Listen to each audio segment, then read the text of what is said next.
Welcome to Why the Long Face? Two old friends lifting the lid on mental health over a beer with author and psychiatrist Paul Keedwell and business consultant and so-called comedian Ollie Turnbull.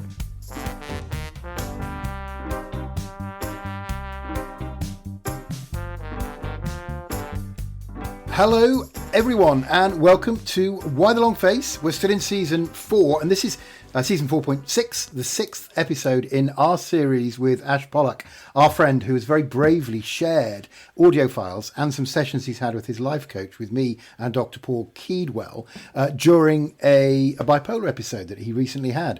And again, we're eternally grateful for him, particularly for this one, because this one's, not the most positive one. I'm with Dr. Paul as ever, and we are talking about the crash, Paul, yeah?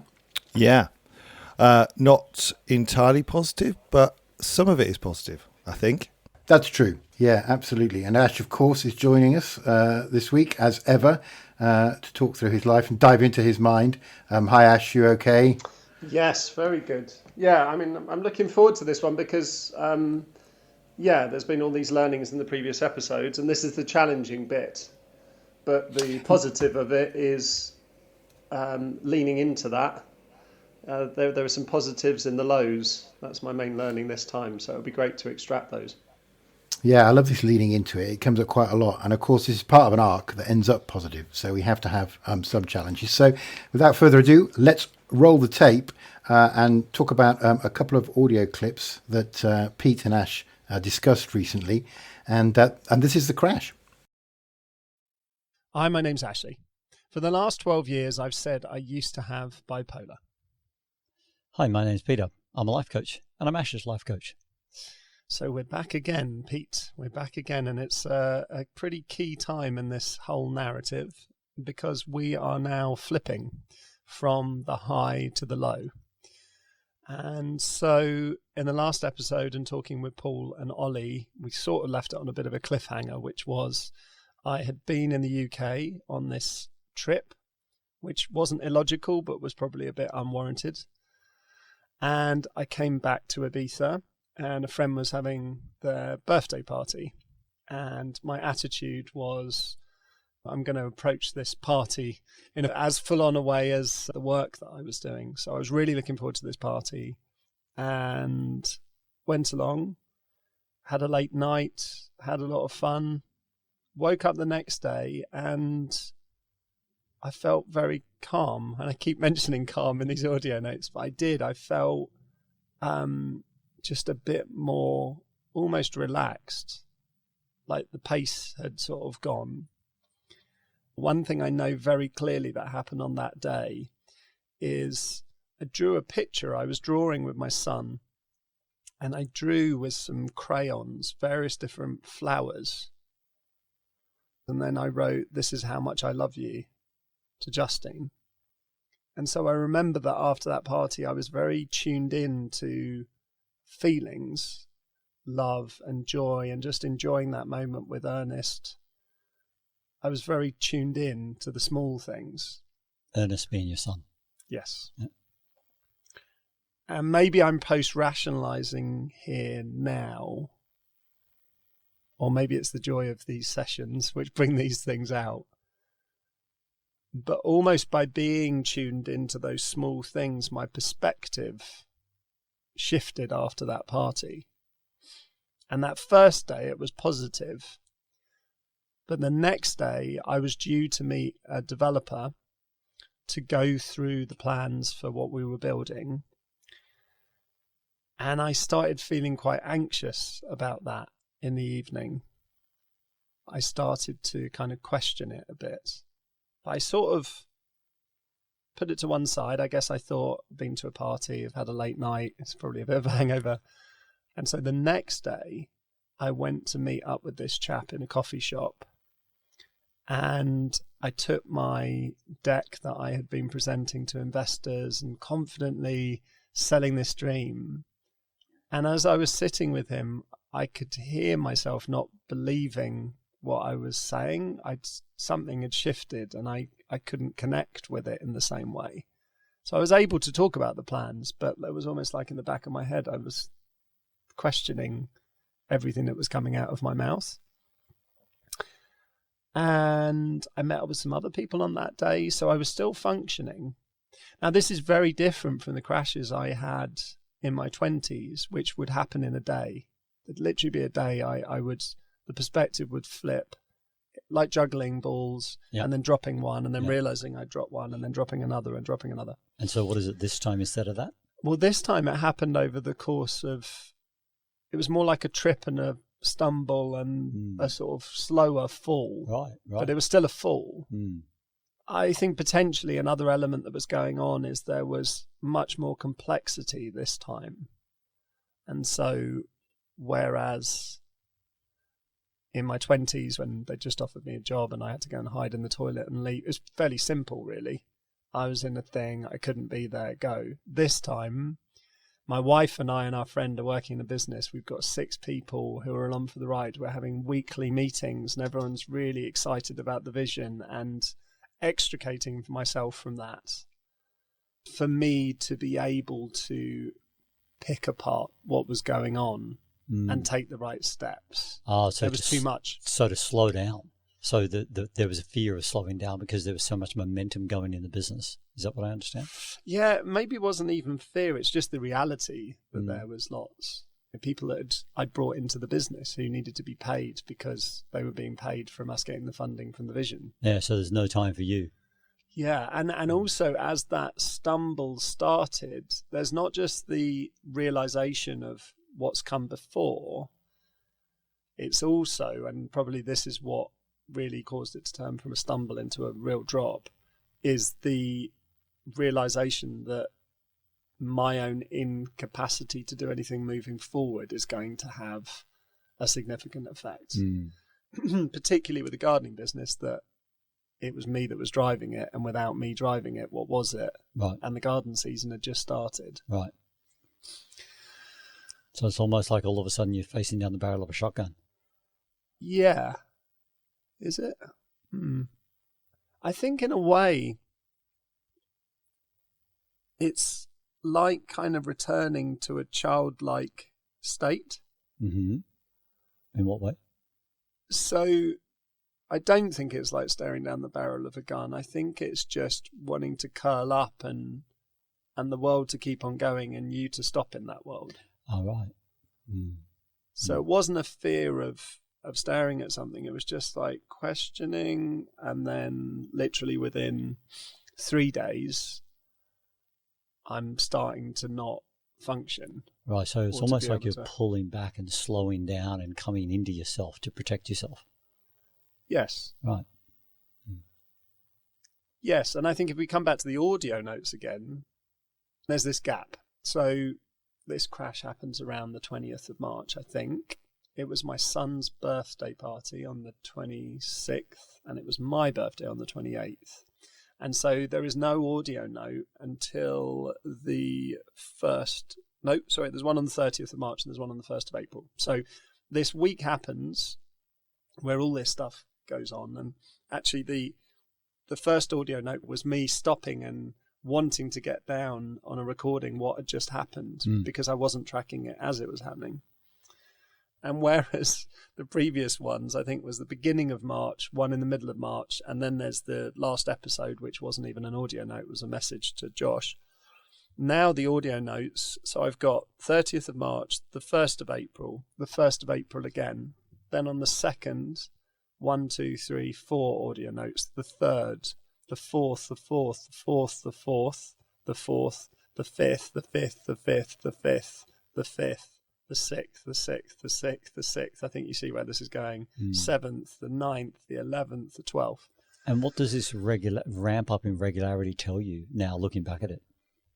So this perception of a depressed person as being a person who's sort of switched off is completely inaccurate. I think what's going on inside the mind is more exhausting than at any other stage. Mm-hmm. Because in a way, your brain is, I was going to use the word broken. I don't know if it's the right word, but I'm going to use it. I think my brain is trying to work out what's broken and fix it. Yeah. Yeah. But you're in a state where the brain is not connecting the dots together like it was. Mm-hmm. So you're trying to solve a conundrum with a piece of equipment that isn't operating properly. Yep. And that, I think, is what rumination is. Mm. It's this spinning, constant assessment of everything. Yep. And what I can see with the audio notes is I've then externalized that. Yeah. I mean, a lot of what we've coached around is stepping out of the rumination, out of the constant negative slant on the analyzation, and coming back into a flow state, coming back into what gives you joy, coming back into what gives you momentum and a feeling of like contribution. And, and we've been talking around different things like that. And so it's really interesting that at this peak, in a way, not mood peak, but activity peak, it's really like got to get this stuff out. Yeah, Paul mentioned in a previous episode about the distinction between mood and energy. Mm-hmm. And I'm increasingly, having now got into a bit more research on the brain, there was a talk I saw that was about, is bipolar an energy disorder rather than a mood disorder? Mm. And this interplay of mood and energy, because there's a lot going on here. It's quite energetic, even though I'm low. Mm-hmm. So physically, and so it is interesting that at this point, externally, there's not a lot going on, but internally in my head, there's more energy of thought than in the high state almost. In the high state, you're like, I can do anything. I don't need to think about anything. It's just in this very doing state. The brain is making the interconnections almost for you, it feels like. Yep. It's not hard work. Yep. This is hard thinking. Yeah. And so we're going to play a few snippets from a few audio notes rather than going through all of them. That would take ages. But I remember externally that I wasn't functioning quite quickly within 4 or 5 days. And my wife and I work from a co-working space where we're recording now, the hub. And so I did not want to move, but I've always made an effort to push myself even when I don't want to do things. Like when I was really low in my 20s, I used to go to parties even though I didn't want to, because I just forced myself to not dwell in the state I was in. Yep. And so there are many days over the month or so that this low took place where we would drive to work in the morning, and if Justine was asking me questions I couldn't cope with or I was overwhelmed by, I'd just fall asleep. And if I understand correctly, you became overwhelmed quite easily in this period. At this time, my father, who had passed away, we were clearing his house. Mm-hmm.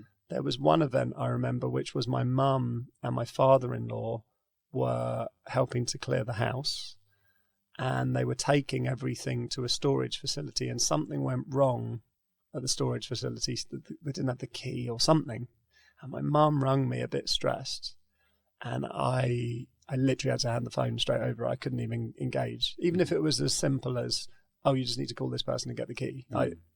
Really stressful and really overwhelming. So a random thing that needed managing was just too much. Plus the fact I hadn't told my mum because I was worried about the impact on her. So I was also keeping that. Yeah, so you're trying to hold it in.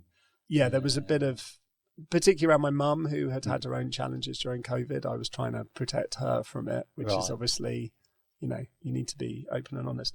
So very lethargic, very overwhelmed, unable to do tasks. I remember being here at the hub with my computer and just staring at it for 2 hours and barely writing a sentence. So externally that is happening, but then internally, maybe let's play one of these audio notes. I'm still thinking about a lot of stuff and I'm still processing. I'm fascinated by the sleeping reaction. Have you read anything about that or heard anything about that from anyone else? I'm really fascinated by that. I mean, I've been tuning into a lot of Abraham Hicks lately as a source of inspiration for me. And she talks about if you can't get out of your head, if you can't think about something that gives you joy, go to sleep. So I find it really interesting that at some level you've got a system kicking in here of what I see as a protection system. Yep. I mean, maybe not ideal if you're driving, but very interesting at some point from a bigger picture point of view of the body being an integrative solution-seeking system. Yep. Yeah.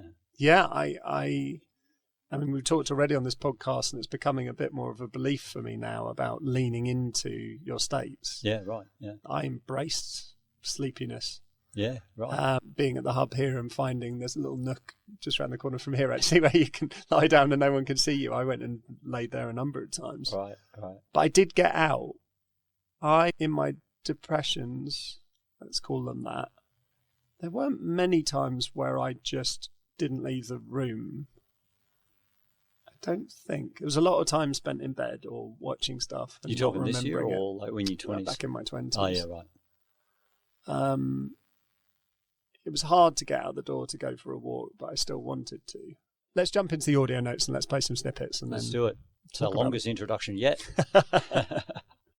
I had a really good day today, actually. I got up in the morning, woke up early, got Ernie up, prepared his sandwich, got breakfast together, got all organised. I was feeling very positive after last night where we moved furniture around and sorted out the living room. Although, if I'm honest, I wasn't sure about most of the things we were doing, but I went along with what Justine was saying, whereas normally I would state my view, put up a fight. But anyway, it looks really nice. And so I went into the hub and I was feeling quite tired. Wanted to have a lie down. But, yes, Ernie? I'm just talking to myself, recording. You can have a go with that. So what I hear here is an awareness of a good day, tiredness. You sound a bit rubbish. Or tired, to be more specific. Very different energy here. Yeah, would that be fair to say? And you even say it right. You're like, you arrived at the hub, our co-working space where we are, and instead of a co-working space, you want it to be a co-sleeping space, or maybe not co. And I think that's a real interesting marker. You know, and the other thing that stands out for me here is an awareness, and it's subtle in here, but we've talked about it off air, is that when you were moving the furniture around with Just, your wife, the night before this recording, you didn't speak up.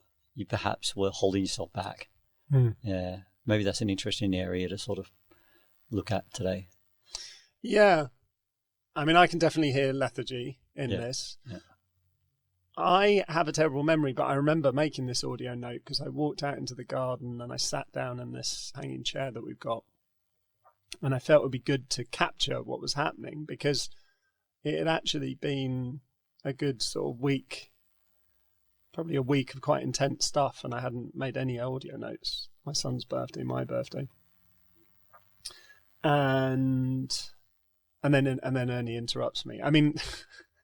The key thing is that the joy of being a parent and having responsibility for someone is through the whole of this low, I was still able to get him dressed, feed him, get him to school. The simplicity of dogs and children, there's a lot of complexity, but the simplicity of routine and structure and having to, keep a thing alive, I was able to do those things. Right. I was able to go shopping or to do tasks-based activities. Yeah.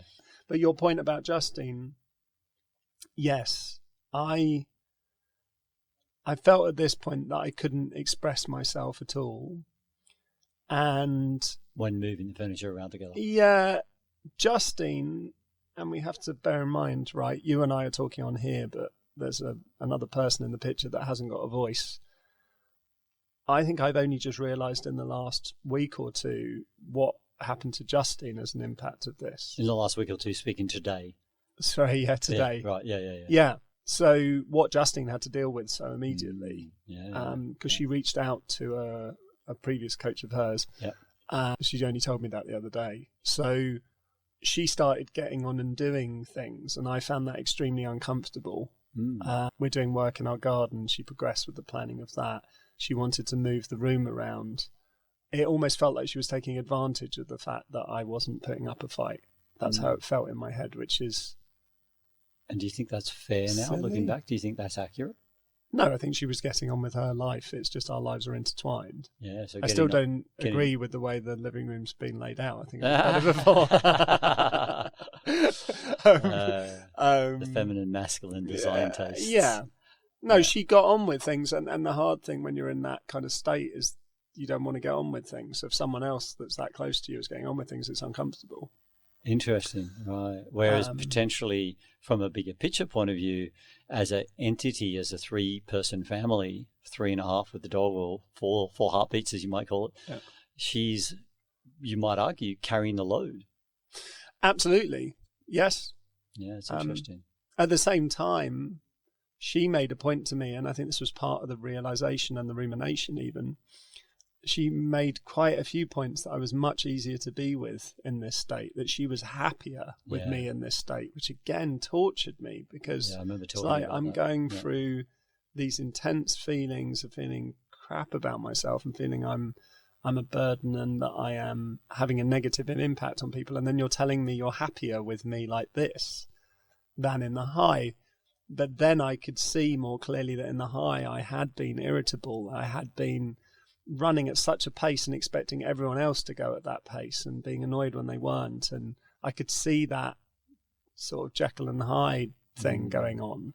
And I think one of the things that we've talked about is perception and where we put our attention, yeah? And the words that stood out to me just now, and I know we're not in a live coaching session, but the words that stood out to me just now is that she was happier with the state that I was in, which is a state you didn't want to be in. And she's actually not saying that. She's actually just saying it was easier for her. Yes. And it's really, and that's really interesting, right? Like where the mind goes, you know, how do we interpret somebody else's message? Yeah. Yeah, that's interesting. Or misconstrue, to be honest. Yeah. Should we jump into the next one? Yeah, let's do it. Let's do a few little snippety bits. So 1st of April, this is the next day. I'm realising that this is just the point that I need to capture an audio journal. In fact, it would have been interesting to do one every day over the last week or two, and I haven't. And so I've just pulled over in the car to note down today, the 1st of April, how I am feeling, where I'm at. I'm feeling like this period of a down or a readjustment was inevitable. It was triggered by a kind of blowout that I felt I needed, but really this is the rebalancing that I need. I'm trying to keep calm about everything. I know this stuff will pass, but I'm kind of caught more on the consequences of my actions on other people and kind of leaning into that and understanding why I feel those things, but also acknowledging what I am and am not responsible for. It's been good this week to exercise, but one of the things that I've kind of realised driving home today is my body's just not operating at normal capacity. So like breaking glasses or not being able to play tennis, my sort of judgment of space is a bit disorientated as well. But if I lean into that and I think about that's the messenger rather than the message, that's about I need support around me and I can assist and do work to support others, but I can't lead on things. I need support, and that's okay. I'm having kind of good days and bad days. Normally good most of the day and then sort of bad evening or bad morning and then good day. But mostly times of positive and upbeat stuff. So playing tennis just today was frustrating that I couldn't play as well, but also lovely to be in the sunshine and to be with other people. And then this morning, the company call was a little overwhelming, but then I achieved something with the plumber at the same time, so I got some things done. I think my learning there was I was just trying to do too much, and I just need to acknowledge I'm not able to do as much at the moment. So this one on the 1st of April is really interesting for me. The things that stand out for me that I'm always attuned to, because I've had periods of what I consider pretty personally severe dips, but I've always been lucky. I count myself blessed that I've known that it will pass. And what stands out to me here is that you say that you know this will pass. But also I know from offline, as this was playing, we were talking offline, and you were saying that you're presenting yourself to the recording. Mm-hmm. So can you tell me more about knowing that it will pass, but maybe not embodying that wisdom, not accepting that wisdom. Yeah, it was as we were listening there that I realised maybe I am presenting something of a picture of myself to these audio notes. So maybe it's not truly authentic with what I'm actually feeling. Maybe there's part of that is, I don't just want to say out loud the sort of pain. I want to talk about how I'm going to do something about it, which is great. But at this time, what isn't captured in these audio notes was that I felt that I was having a net negative effect on people's lives. Yeah, I remember talking about that. Yeah, so I brought all these people along for this ride and everyone loved and were excited about it. But now I felt like I was a fraud who had sort of... Let them down? No, just kind of that it was kind of a lie almost, or a kind of pretense or something, like I was some kind of huckster or fraudster or whatever. There was a feeling or a desire to disappear that I had very strongly. And if we were to push that further, I heard something recently about when psychiatrists are doing an assessment, that they assess whether someone has not suicidal thoughts, but suicidal intentions. And I was definitely having very dark thoughts. There were two things I remember very specifically. One was that we're in Spain and we've got a car here that needed to get back to the UK. We were due to be taking it back. And when I had this overriding sense of wanting to disappear, I said to my wife, look, I'm not being much use here. I'll drive the car back with the dog. I'll drive it back to the UK. I'll just do something. It's a task. What I was actually thinking was that I would drive up to the mountains and just disappear. I'm very clear. I almost was ready to pack my bag to do it. And I felt in control to do it. That was one thing that happened, which we can pick apart. I picked apart with Josh from my men's group. He challenged me that being a bit cheeky, what if I had done that? And maybe my brain was just trying to tell me something, which is, being around the people that you are close to and that you love and that love you is hard because they can see how different you are. Whereas if you're on your own, I think there might be a perception that was about me trying to run away from myself. I don't think it was actually. I think it was just to have isolation and space to be in the state I'm in, even though that was uncomfortable. The other one I remember is I was walking the dog each day, and that's probably why there's a lot of these audio notes. I'd go for a walk, I'd do these audio notes, and near our house there are some cliffs, and I remember on a couple of occasions going out and sort of standing in a position near the edge of these cliffs and not thinking I want to kill myself, but standing near the edge and embracing how powerful it felt to not want to kill myself, even though I was feeling awful. Right. I mean, that was two big things there. Yeah, but the thing that comes to my mind, that's a beautiful awareness that you had in that moment. Yeah, being empowered by the fact that you didn't want to do what you could do, and more importantly, that you felt that you wanted to stay, even though you were currently having a terrible time. I remember looking around the house and just thinking how selfish I am of having my guitar and having my keyboard and having my things and my stuff. Whereas Justine's the one that's built security. I felt awful about that. So you're digging in really deeply to your sense of self, your sense of identity, your positive or negative impact in the world. And looking at the somewhat negative side of all of those. Yes, and you're doing it with this broken machine that's your brain. That's interesting. And so there are things that I just thought were irrevocably damaged or buggered up or whatever, that as I progressed out of this lower period, I started to try and solve. And my main learning is, shouldn't have bothered, because there was something I ruminated about for days. And once I was better, I fixed it in an hour. Right. Amazing. So you were saying to me at the time to focus on nurturing and looking after myself. Yeah.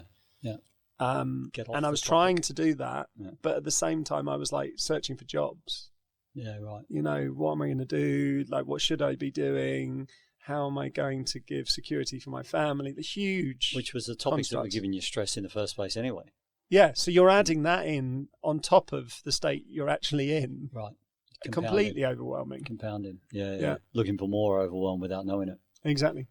The other thing that stands out to me here is something we've talked about and something I talk to a lot of my clients about, which is converting what we think is the message, a feeling, an emotion, a reaction, anxiety, converting that from the message to the messenger, and then trusting that the messenger has a message for us. Mm-hmm. And that frees up so much space. And it's been a game changer in my coaching, bringing this to my clients. And can you tell me a little bit more about what this tool gave you on that day? Yes. I mean, we've obviously known each other longer, but our conversations at this point were fundamental to me figuring some of this out. So when you talk about that construct, that reminds me of the first time you mentioned it to me, which was I was on a dog walk and we were talking, and then I got a stitch. Yeah, that's right. Yeah, this really painful feeling in my chest, and it got worse and worse and worse. And we were talking. Yeah, and it stopped and I was like, your processing. I said, I'm sorry, I can't talk. I've got this pain. And you said about that the pain potentially being the messenger rather than the message. Yeah. And I ended up, first of all, sitting down and then lying down on rocks on this really uncomfortable thing in agony, complete agony. And we were on a call for like 20 minutes where I hardly said anything, just breathing into the feeling. And it felt really reassuring to be in pain, physically in pain. When mental pain is hard to kind of express outwardly, this was sort of simple. The thing that the thing that comes to my mind here is that you're allowing your body space to be heard, which is potentially opposite to, or much more gracious towards your body than when you're in the build-up stage, when you were super busy. And that statement you just made there, that it felt good to be in pain, I think that's really interesting, because the different parts of us want to be heard. And the last one that stands out to me is you're mentioning the tennis game. And I also know from our off-air conversations about what did you call that game? A disaster or something, that you're just dropping the ball all the time? So I play tennis here, and there was a tennis meetup, and I could not hit the ball. All of my, what's the word I'm looking for? Coordination, completely out the window. Which again felt like, or if I assess it now, the brain just not connecting the dots together. Because playing something like tennis is pretty hard, right? You've got a ball moving at a speed. You've got to put your body in the right place to then move your arm at the right time to hit and none of that was timing up. Right. I was hitting it. It was going off at an angle. Yeah. And it was embarrassing. It was really embarrassing. And also, because it's quite a lot of people that I don't know really well, I couldn't say, look, chaps, I'm in this funk at the moment. Yeah, I wasn't bothered how I came across. Yeah. And since I've kind of chatted to people and joked about that. Yeah. And then challenged them to another game where I'm going to thrash them this time, because now my coordination's on point. You need to get matched up with people when you're in a dip, and then challenge them. Exactly. Challenge them 2 months later. Might be a way to win Wimbledon. I think that's a wrap for today. Yeah. Wow. Well, that was a bit hard to listen to in parts, not because someone in pain, but it was a friend, and that was I really felt for you there, Ash, in some of those times. A lot of it was, again, like we said before, very much you, but you with your colour drained out of you. I know it's your job, Paul, but did you find it hard to listen to, particularly seeing as we know and love Ash? Or do you sort of get acclimatised to it after a while, I suppose, maybe? No, I don't think you ever get acclimatised to people suffering in my job. And it's the same with Ash. You know, you can hear he's suffering a bit there in that one, can't you? The tone is quite monotone, and you clearly can just tell from your speech that you're quite slowed up. You're quite slowed up mentally. Got reduced energy and so on. The other thing I spotted earlier on, Paul, was that this presentation deck, which I'm sure was brilliant, is a very creative geezer, our Ash. He suddenly lost confidence in it. And he looked at the presentation deck and saw, "Oh God, I don't believe any of this shit." And it's just like, "Oh my God, that's you're being your whole brain function is being focused towards the negative, if you like. If you're in this low." I found that very distinctive, because he's normally so positive, and suddenly the deck to him seems completely unconvincing. Well, certainly less convincing. It really, that sort of stood out for me as well. This feeling that, I'm losing confidence in the idea as I'm presenting it, but you still manage to present it. But as you look at that now after the event, I kind of feel now, looking at it with an eagle eye view, that, taking a positive here, that it was a very over pragmatic, over realistic of every problem that could happen. Whereas in the high, I had no concept of that. If you take the two together, there's probably some amazing balance of having very strong awareness of both the possibilities and also the things that could trip you up. I mean, I listened to this. You're saying you can hear that I'm flatter. I'm aware, and I think I mentioned to Pete, that I'm presenting a version of myself here. Because when I listen back to this, it doesn't sound like I felt then. And I think the act of doing these audio notes is me trying to process what's happening so that I can move forward with positivity. But I felt pretty much more bleak than this audio note, I think, captures in this case. Well, we both picked up on it. You say you as a lot of depressive people do, you're trying to put on a front to show that you're functioning normally. But there's just a little bit, I suppose perhaps it's with Ollie and I, it's a bit different because we see a lot of mental health problems and we talk about them a lot. And so perhaps we're picking up on those subtle signs a bit more.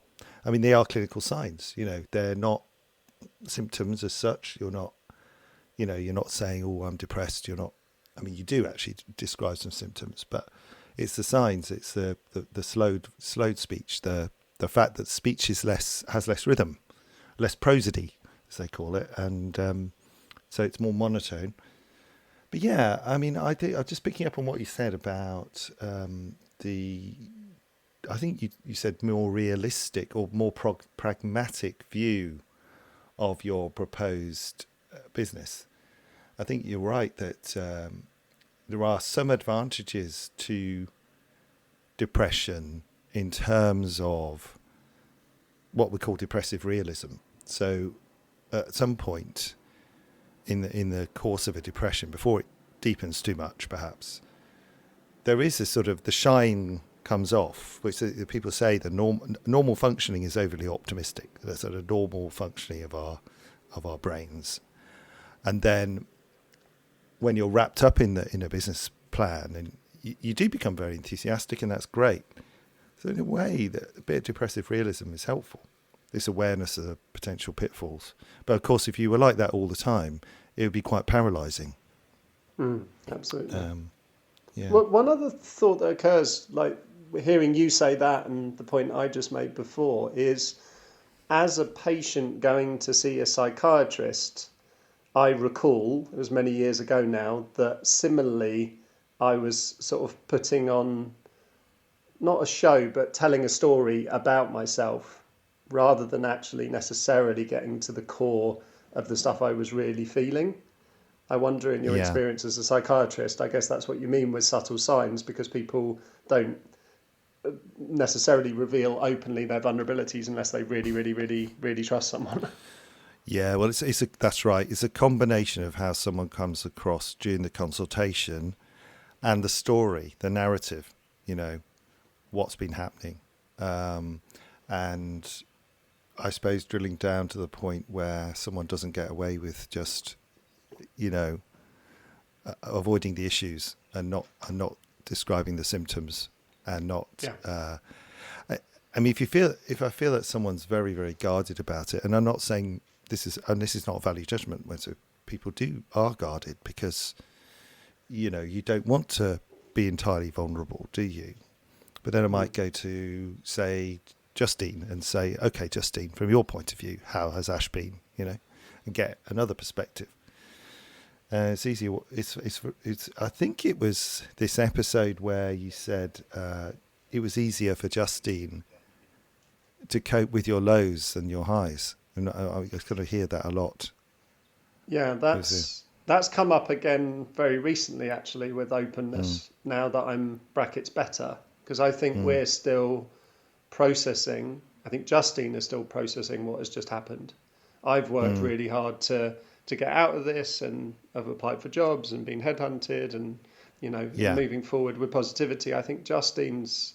I get the impression there's a kind of repercussion effect on her afterwards, and that's causing. I don't mean to turn this into therapy, but I think that balance of being in a relationship, being married, and the journey that you're both on, and the effect that you're having on each other, and particularly I'm having on Justine as someone who's been through this, that's challenging. So that perception is not a perception. Justine found it easier and was happier when I was down than when I was high, and that's very hard to hear when the person you love is saying that. Why is that? Sorry, I was going to say, why is that particularly hard to hear? That one mood pole is more difficult for her to cope with than the other. Because of this line with bipolar, but I think the same with depression, between mental health and your character and your personality and the things that you do. And so, as I've come out of this, there's bits where I felt, I'm back into the flow of things. I mean, one example being in Ibiza, it was very hot. It's hot now in the UK, and coincidentally, I'm now downstairs from Paul in his house, so I'm actually over the seas. But back in Ibiza, it was really hot, and I couldn't concentrate during the day, so I was finding it easier to work at night. And I think Justine got a bit scared by that. I don't know that for sure, but my impression was she was like, "Oh gosh, Ashley's working in the evening, and that's a bad thing." That could be Ash having another hypomanic episode or manic episode. Yeah, or it could just be it's hot. Well, I think you're probably just easier to manage. I mean, it sounds awful, but you're not as irritable, I think you said, and you're not as sort of demanding. The other thing that came up is that you don't challenge either. What you said in the first audio, 30th of March one, you were saying you're saying I couldn't fight Justine. I could do the simple things like looking after the dogs and the children. In other words, the things that it's like Maslow's hierarchy of needs. You could do the things that you needed to do, but you couldn't do all more the sophisticated stuff like arguing with your wife. No, it wasn't like arguing, but it was more like when Justine says we should do this with the living room. Normally you would say, "Have you thought about this?" And then, but in your state, that's one of the things that you can sort of put on the back burner because your energy is so low. Yeah. So you're just like, you go along with it. I love the way he said, I still don't like the way the room's arranged. That's quite funny. Yeah, basically you couldn't do any of that passive aggressive shit that couples do. No wonder she found it easy. She got her own way the whole time. It's like, well, yeah, you could put the sofa there. You could do that. That's one way of doing it. Yeah. I mean, I have, because look, I've started the beginning of all of these episodes when I'm talking to Pete, saying that this hasn't happened for a long time, over a decade. And I am finding it hard, that sense of being judged for what my behaviour and what I'm doing now. It feels very uncomfortable in my 40s. In my 20s, I'd have put up with it. Oh, okay, yeah, that's fair enough, whatever.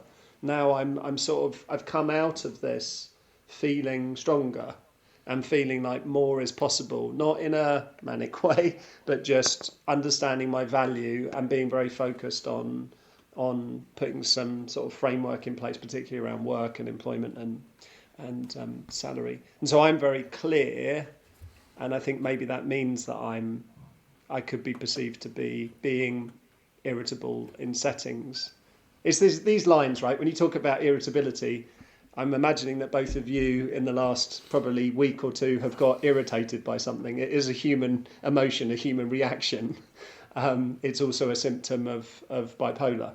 And the fact that someone like I, who has bipolar, can express irritation without it being perceived to be bipolar. I'm finding that a bit challenging at the moment.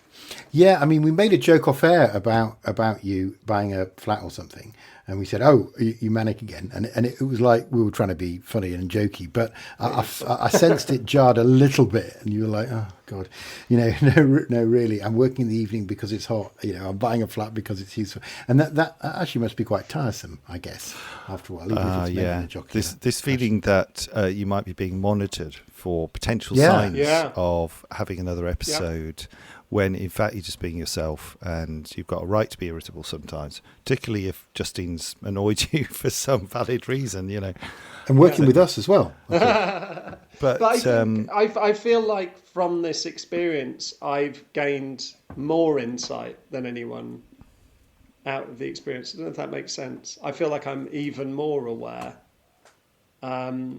It's a bit like, when something happens, I don't know, a flood or some power surge, like after the event, they then put in all the stuff that would have stopped that event from happening in the first place. But the reality is, now it's happened, it's incredibly unlikely to happen.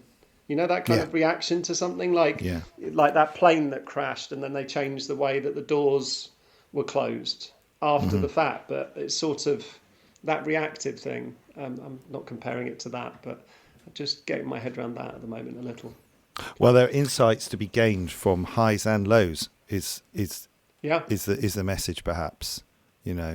So as you said, you've sort of take one problem, which is a startup, and you've looked at it from two different angles, arguably fairly extreme. One from a high and one from a low, and it's almost like you've covered it from all angles, if you see what I mean. And you've worked out the truth is somewhere in the middle, and you can remember, I guess, you've got a cognitive map of how you perceived this in those different mood states, and you can kind of draw on them, perhaps, in the way that you promote this business going forward.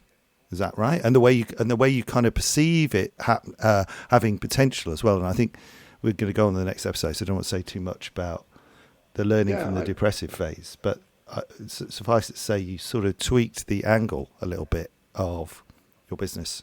With reflection now on that point, absolutely. One of the things with the gardening business that feels great is that I have seen it from both sides. And now the steps that we've taken as I've got better as a team, much more as a team, have been quite small steps.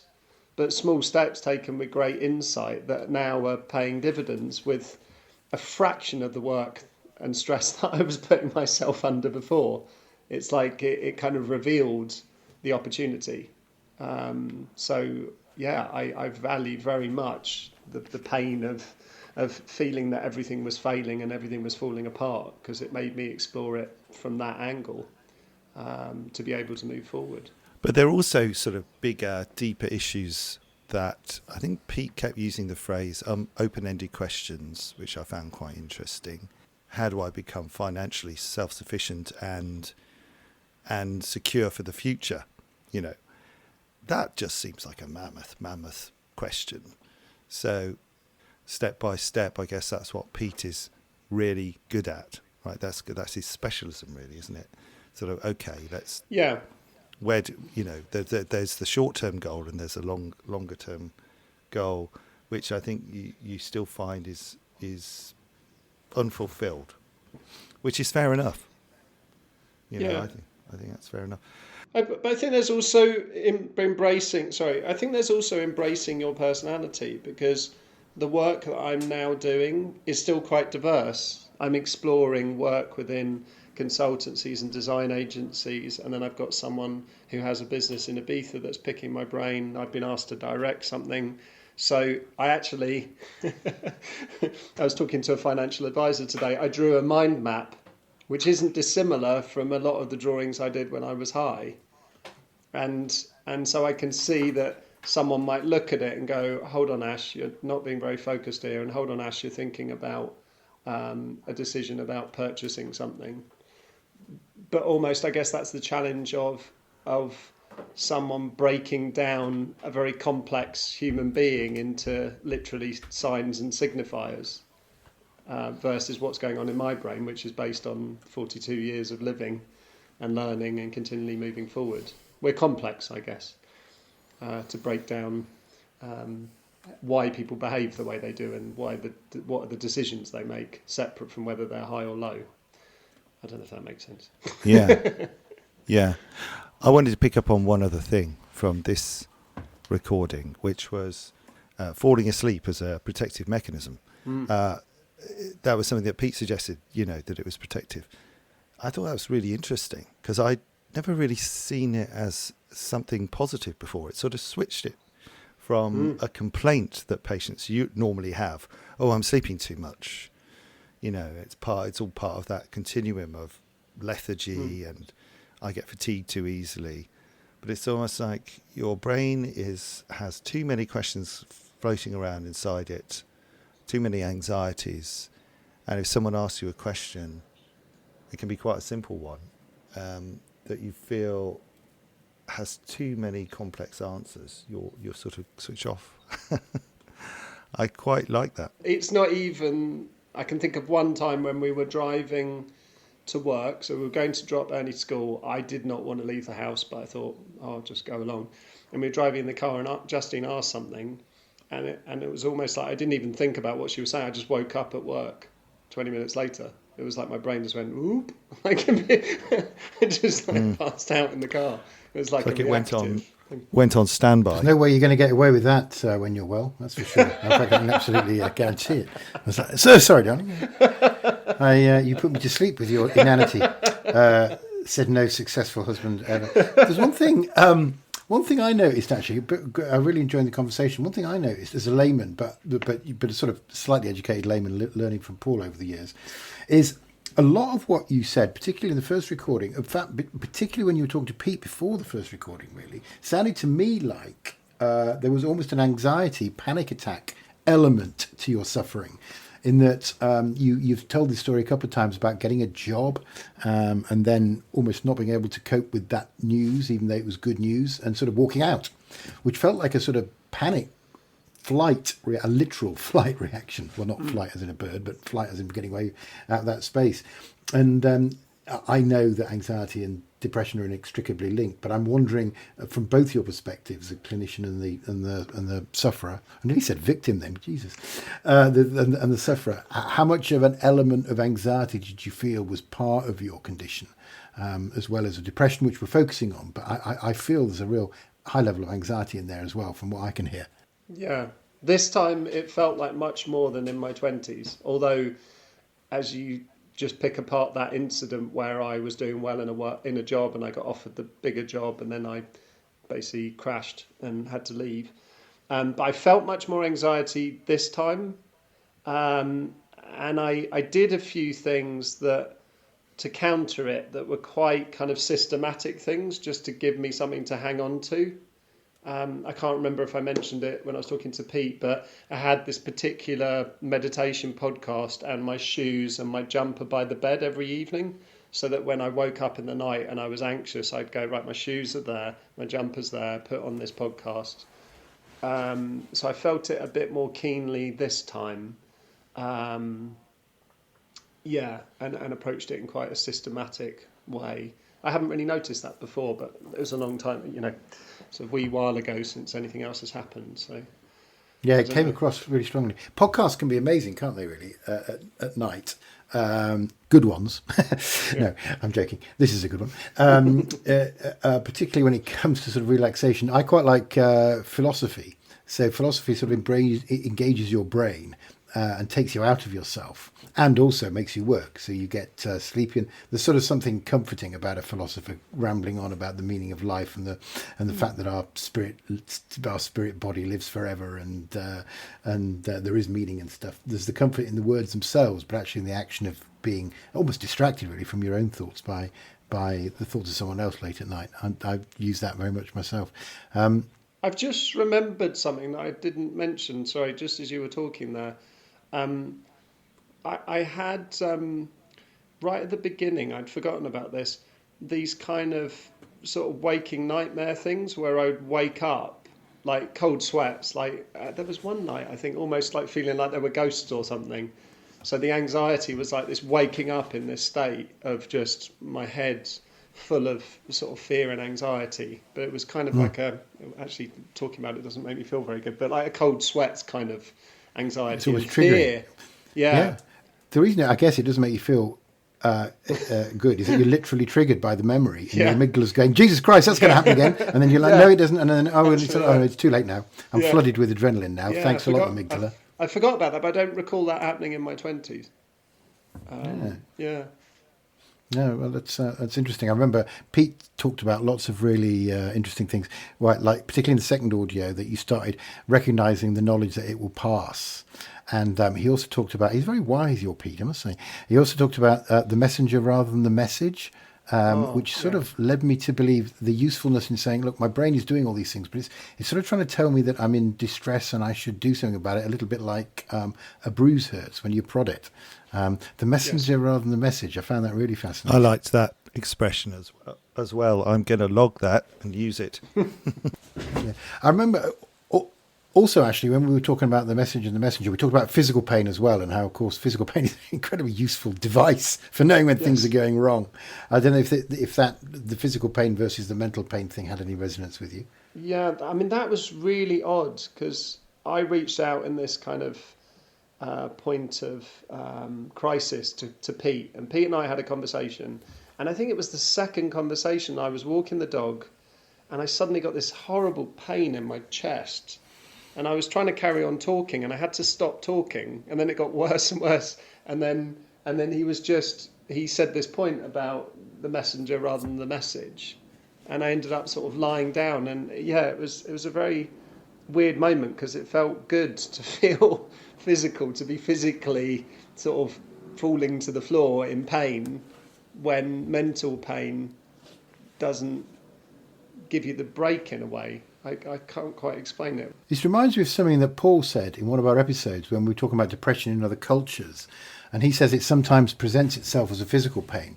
And partly that is because they are. So the patient is suffering from a physical pain as well as a psychological one. But partly is a sort of method of not admitting that it's something inside the head. I can't remember the phrase you used, Paul, but it was shoulder pain.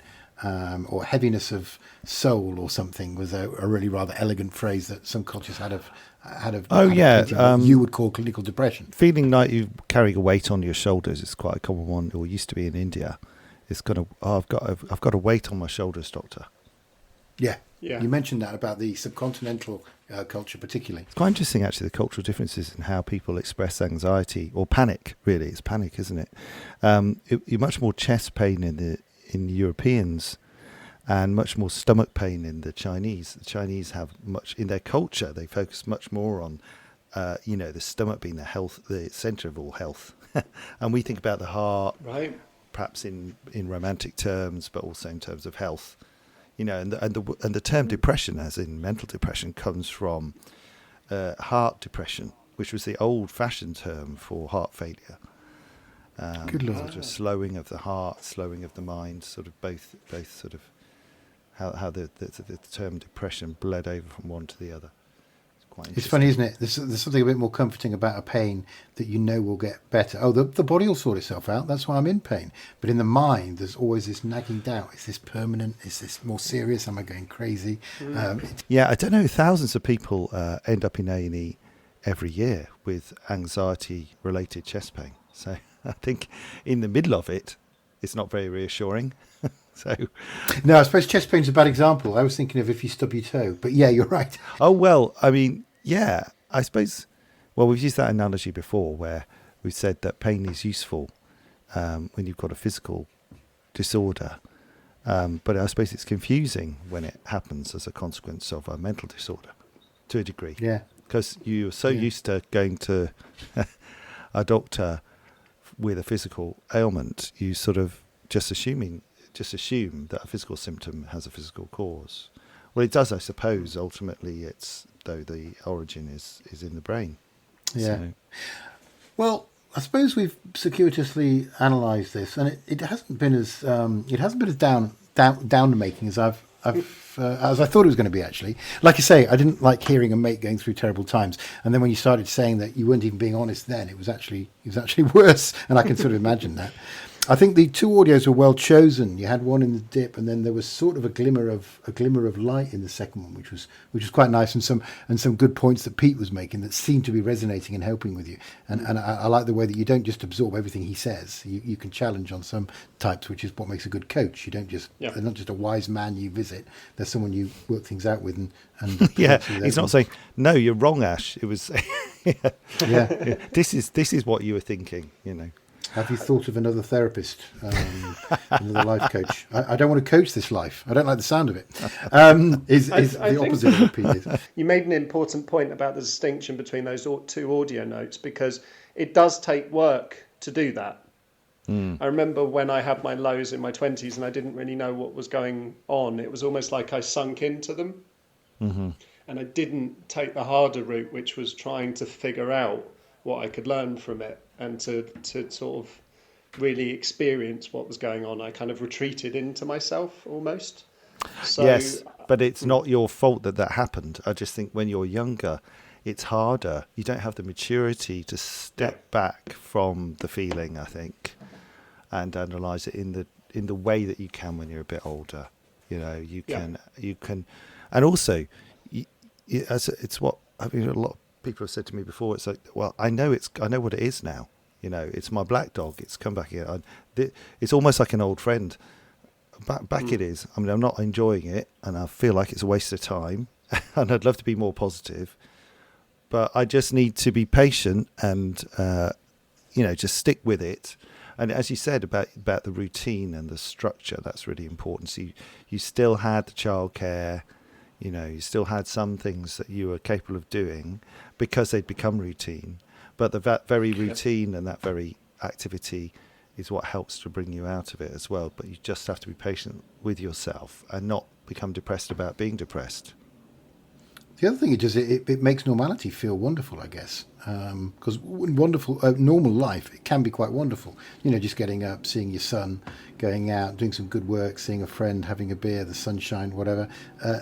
And I think these lows maybe put that into a bit of relief, so that normal life actually seems pretty cool after you've had a low like you have. I don't know. I think it like little things like having a nice sip of tea, or enjoying a nice meal.